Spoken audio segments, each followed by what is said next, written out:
नमोऽयं विष्णुपदाय कृष्णपृष्ठाय भूतले श्रीमते भक्तिवेदान्त स्वामिनीति नामिने नमस्ते सरस्वती देवी गौरवाणी प्रचारिणे निर्विशेष शून्यवादी पाश्चात्य देशतारिणे श्री चैतन्य मनोभीष्टं स्थापितं जन भूतले स्वयं रूप कथमहं ददाति सापदस्तिकम् हरिकथा कृष्ण कथा भागवती कथा 18টি পুরাণের মধ্যে ভাগবত মহাপুরাণ যেটি সমস্ত কৃষ্ণ লীলা সেই কৃষ্ণ লীলা আপনারা শ্রবণ করে বহু জন্মের পাপ থেকে মুক্তি হয়ে গোলকধামে ফিরে যান।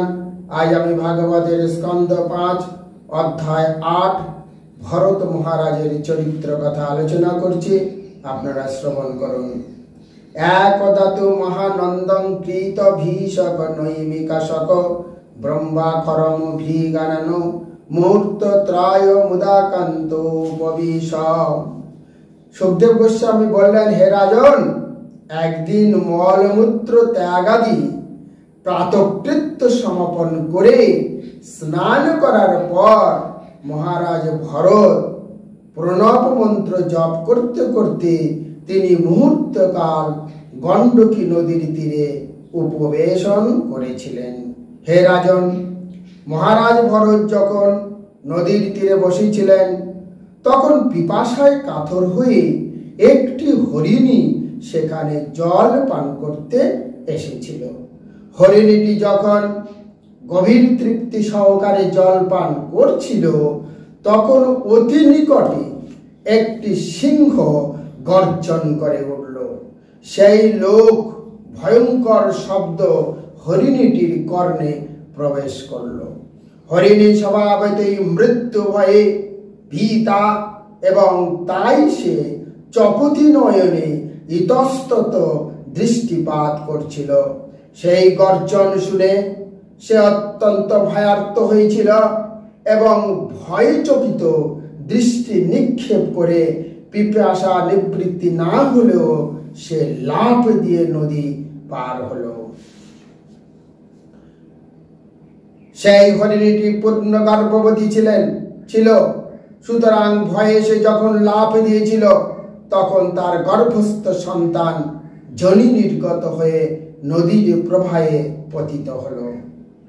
জুত থেকে বিচ্ছিন্ন এবং গর্ভপাতে ক্লিষ্ট সেই কৃষ্ণসার মৃগবধূ লাফ দিয়ে নদী পার হওয়ার পর ভয়ে অত্যন্ত পীড়িতা হয়ে একটি গুহায় নিপতিত হওয়া মাত্র দেহত্যাগ করল।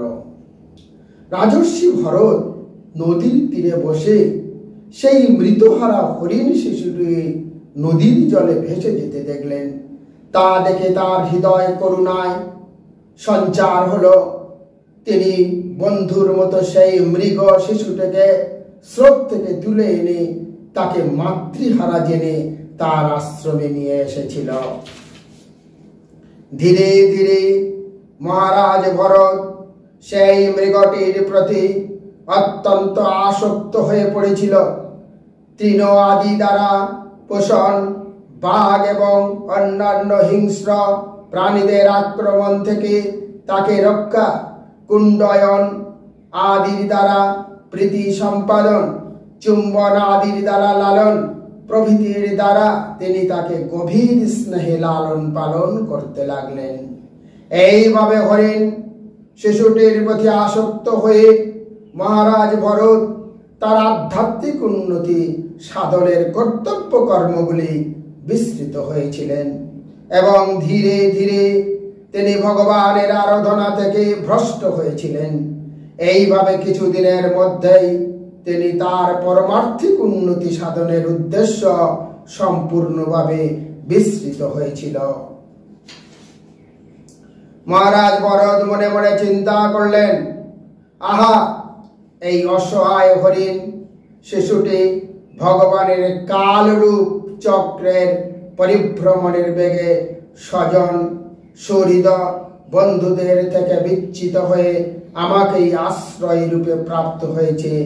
সে আমাকেই তার মাতা, পিতা, ভ্রাতা, আত্মীয় ও সহচর বলে মনে করেন।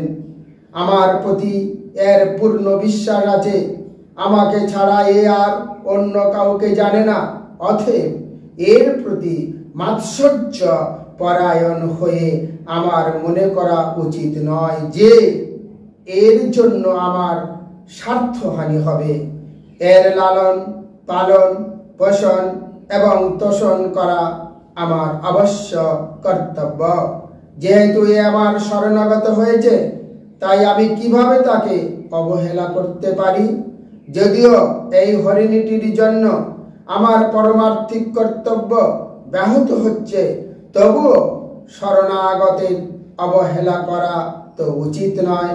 তাহলে সেটি মস্ত বড় অন্যায় হবে। ত্যাগের আশ্রম অবলম্বন করা সত্ত্বেও মহান ব্যক্তি অবশ্যই দুঃখ দুর্দশা ক্লিষ্ট বদ্ধ জীবেদের প্রতি অত্যন্ত করুণা অনুভব করেন। নিশ্চয়ই এই প্রকার শরণাগত ব্যক্তিকে রক্ষা করার জন্য নিজের গুরুতর স্বার্থ উপেক্ষা করা উচিত। সেই হরিণ শিশুটির প্রতি অত্যন্ত আসক্ত হয়ে মহারাজ ভরত তার সঙ্গে উপবেশন, শয়ন, ভ্রমণ, স্নান, এমনকি আহার পর্যন্ত করতেন। এইভাবে হরিণ শিশুটির প্রেমে তার হৃদয় আবদ্ধ হয়েছিল। মহারাজ ভরত যখন কুশ, কুসুম, সমিত, পত্র, ফল, মূল, জল সংগ্রহ করার জন্য বনে যেতেন, তখন পাছে শৃগাল, কুকুর, ব্যাঘ্র আদি হিংস্র জন্তু এসে মৃগ শিশুটির প্রাণ বিনাশ করে। এই আশঙ্কায় তিনি সেই হরিণ শিশুটিকে সঙ্গে করেই বনে প্রবেশ করতেন। বনে প্রবেশ করে সেই হরিণ শাবকের শিশু সুলভ আচরণে মহারাজ ভরত অত্যন্ত মুগ্ধ হয়ে স্নেহভিয়ল হয়ে পড়তেন।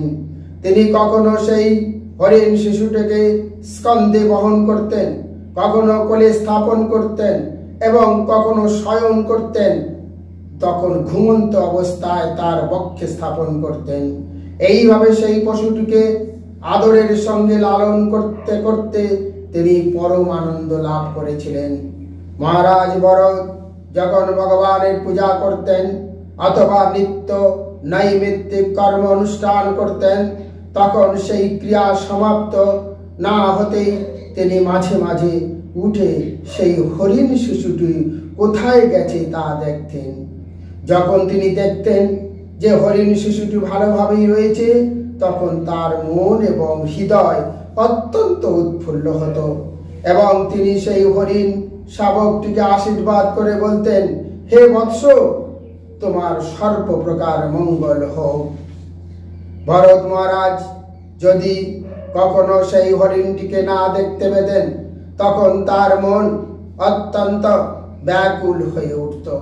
কৃপণ ব্যক্তি যেমন ধন লাভ করার পর সেই ধন হারিয়ে ফেললে অত্যন্ত দুঃখিত হয়, তেমনি ভরত মহারাজ সেই হরিণ শাবকটির আদর্শনে অত্যন্ত ব্যাকুল হয়ে শোক করতেন। এইভাবে মহাচ্ছন্ন হয়ে তিনি এই কথাগুলি বলেছিলেন। মহারাজ ভরত মনে করতেন, আহা, এই মৃগটি এখন অসহায়, আমি অত্যন্ত দুর্ভাগা এবং আমার মন চতুর্ব্যাধের মতো সর্বদা প্রবঞ্চনা এবং নিষ্ঠুরতায় পূর্ণ। সজ্জন ব্যক্তি যেমন ধৃত বন্ধুর দুর্ব্যবহারের কথা ভুলে গিয়ে তাকে বিশ্বাস করে, ঠিক সেইভাবে এই হরিণটি আমার উপর তার বিশ্বাস স্থাপন করেছে। আমি এইভাবে অবিশ্বাসীর মতো আচরণ করলেও সে কি পুনরায় আমার কাছে ফিরে আসবে এবং আমার উপর বিশ্বাস স্থাপন করবে? আহা, আমি কি আবার দেখতে পাবো যে এই পশুটি দেবতা কর্তৃক সুরক্ষিত হয়ে এবং ব্যাঘ্র আদি হিংস্র প্রাণীর অনুপস্থিতিতে নির্ভয়ে কোমল তৃণ ভক্ষণ করতে করতে এই আশ্রমের উপবনে চড়ে বেড়াচ্ছে? কি জানি কোন নেকড়ে অথবা কুকুর অথবা যুথচর শুকর আদি অথবা কোনো এক চর ব্যাঘ্র তাকে ভক্ষণ করেনি তো? হায়, যখন সূর্যের উদয় হয় তখন সমগ্র জগতের মঙ্গলোদয় হয়, কিন্তু দুর্ভাগ্যবশত কেবল আমরাই মঙ্গলদয় হলে না। সূর্যোদয় মূর্তিমান বেদস্বরূপ, কিন্তু আমি বেদত্ত সমস্ত দয়া ধর্ম থেকে বঞ্চিত। সূর্যদেব এখন অস্তাচলে গমন করেছেন, কিন্তু মাতৃয়েরা হয়ে যে অসহায় পশুটি আমাকে বিশ্বাস করেছিল সে এখনো ফিরে এলো না। সেই হরিণ শিশুটির ঠিক একটি রাজকুমারের মতো। সে কখন ফিরে আসবে? সে কখন আবার তার অত্যন্ত মানমুগ্ধকর ক্রীড়া বিলাস প্রদর্শন করবে? সে কখন আমার আহত হৃদয়কে শান্ত করবে? আমার নিশ্চয়ই পুণ্যের লেশ মাত্র নেই। তা না হলে এখনো সেই হরিণটি ফিরে আসছে না কেন? ভাই, আমি যখন অলিক সমাধি অবলম্বন করে চক্র নির্মলিত করে থাকতাম, তখন সে প্রণয় কোপবশত আমার চতুর্দিকে ভ্রমণ করতে করতে জলবিন্দুর মতো কোমল শৃঙ্গের অগ্রভাগ দ্বারা ভয়ে ভয়ে আমাকে স্পর্শ করত। আমি যখন কুশ ঘাসে যজ্ঞের সামগ্রী রাখতাম, তখন সেই হরিণ শিশুটি খেলা করতে করতে তার দন্তের দ্বারা কুশ আকর্ষণ করে যজ্ঞ দ্রব্যকে দূষিত করলে আমি তখন তাকে তিরস্কার করতাম। তখন সে অত্যন্ত ভীত হয়ে খেলা পরিত্যাগ করে সংযত ইন্দ্রিয় মুনি বালকের মতো স্থির হয়ে বসে থাকত। এইভাবে উন্মাদের মতো প্রলাপ করে মহারাজ ভরত গাত্রোত্থান করে বাইরে গেলেন। মৃগ শিশুর পদচিহ্ন দর্শন করে তিনি বলতে লাগলেন, হে দুর্ভাগা ভরত, ধরিত্রীর তপস্যার তুলনায় তোমার তপস্যা অতি নগণ্য। ভাগ্যবতী বসুন্ধরা তার তপস্যার ফলে মৃগ শিশুর ক্ষুদ্র সুন্দর পরম মঙ্গলময় এবং কোমল পদচিহ্নর দ্বারা চিহ্নিত হয়েছে। এই পদচিহ্নের পংক্তি আমার মতো মৃগের বিরহ কাতর ব্যক্তিকে প্রদর্শন করেছে। কিভাবে সে বনের দিকে গেছে এবং কিভাবে আমি আমার সেই হারানো ধন ফিরে পেতে পারি। এই পদচিহ্নের প্রভাবে এই ভূমি স্বর্গ অথবা মুক্তিকামী ব্রাহ্মণদের দেবযজ্ঞ অনুষ্ঠানের উপযুক্ত স্থানে পরিণত হয়েছে। তারপর চন্দ্র উদিত হলে চন্দ্রে মৃগাঙ্ক দর্শন করে মহারাজ ভরত উন্মাদের মতো বলতে লাগলেন, হয়তো দীনজন বৎসল ভগবান চন্দ্রদেব আশ্রমচ্যুত মাতৃহারা এই মৃগ শিশুটিকে কৃপা পরবশ হয়ে ভয়ঙ্কর সিংহের আক্রমণ থেকে রক্ষা করেছে। তারপর চন্দ্রকিরণ অনুভব করে মহারাজ ভরত উন্মাদের মতো বলতে লাগলেন, এই মৃগ শিশু আমার একান্ত অনুগত। আমি তাকে পুত্র রূপে অঙ্গীকার করেছি। দাবাগ্নি শিখার মতো তার বিরহ বেদনা আমার হৃদয়রূপ স্থলপদ্মকে বিচ্ছিন্ন করেছে। আমার এই বেদনা দর্শন করে চন্দ্রদেব আমার উপর অমৃত বর্ষণ করেছে। ঠিক যেভাবে প্রবল জ্বরে আক্রান্ত ব্যক্তিকে তার বন্ধু জল সিঞ্চন করেন, এইভাবে চন্দ্রদেব আমার সুখ বিধান করেছেন। সুখদেব গোস্বামী বললেন, হে রাজন, এইভাবে ভরত মহারাজ মৃগ শ্বশুরূপে প্রকাশমান দুর্ধামনীয় বাসনার দ্বারা অভিভূত হয়েছিল। তার পূর্বকৃত কর্মের ফলে তিনি যোগ তপস্যা এবং ভগবানের আরাধনা থেকে ভ্রষ্ট হয়েছিলেন। তা যদি তার পূর্বকৃত কর্মের ফল না হতো, তাহলে কিভাবে তিনি তার নিজের পুত্র এবং আত্মীয় স্বজনদের পারমার্থিক প্রগতির পথে প্রতিবন্ধক রূপে মনে করে পরিত্যাগ করেও অবশেষে একটি হরিণ শিশুর প্রতি এইভাবে আসক্ত হয়ে পড়লেন? এটি অবশ্যই তার প্রারব্ধ কর্মের ফল।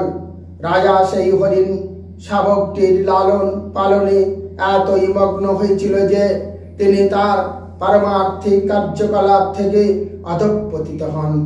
অবশেষে কাল ও সর্প যেভাবে মুশিক বিহরে প্রবেশ করে, সেইভাবে মৃত্যু তার সম্মুখে এসে উপস্থিত হলো।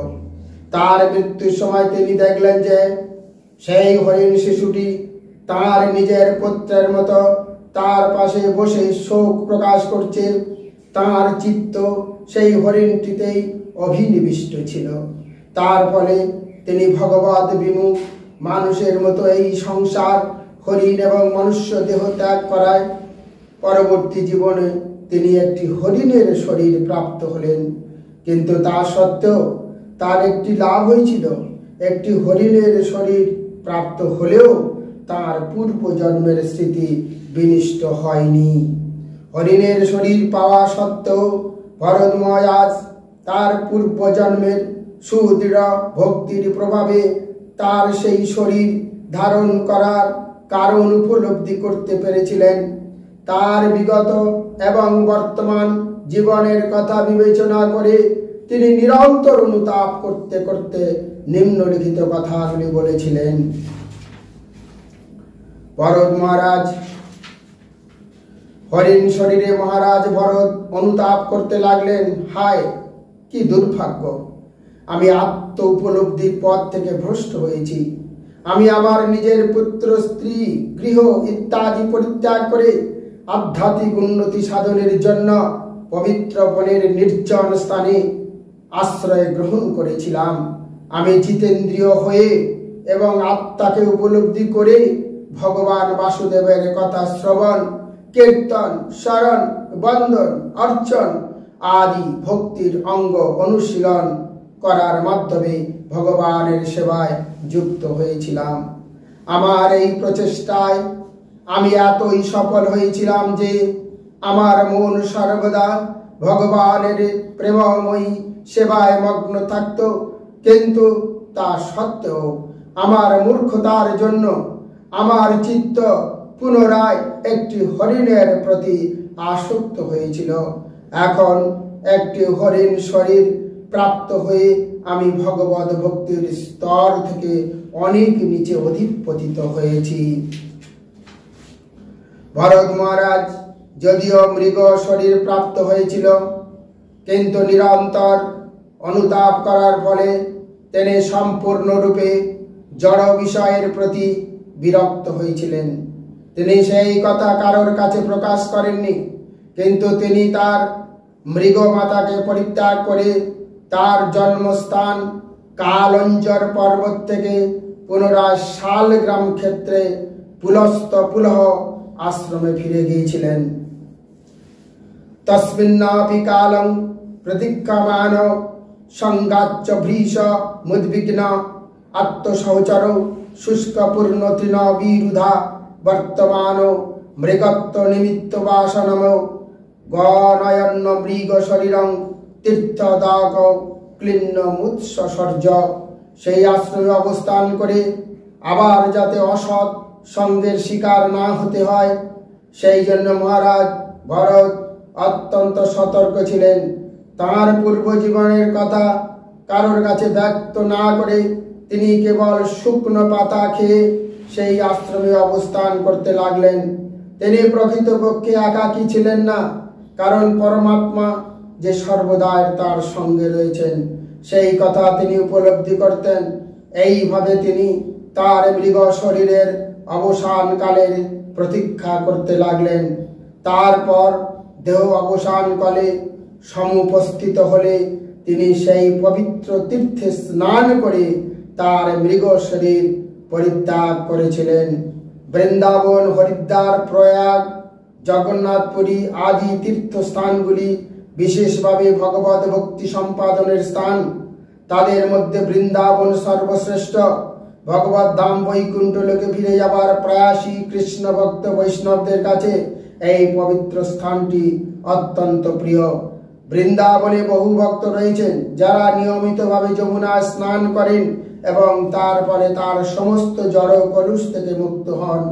নিরন্তর ভগবানের নাম এবং লীলা শ্রবণ ও কীর্তনের ফলে পবিত্র হয়ে মুক্তি লাভের যোগ্য হওয়া যায়। কিন্তু কেউ যদি জেনে শুনে ইন্দ্রিয় তৃপ্তির শিকার হয়, তাহলে তাকে অন্তত পক্ষে একবার ভরত মহারাজের মতো দণ্ড ভোগ করতে হবে। হরে কৃষ্ণ, রাধে রাধে। আপনারা পবিত্র দেশ শুদ্ধ মনে ভাগবত শ্রবণ করে মুক্তি প্রাপ্ত হন। হরে কৃষ্ণ, রাধে রাধে।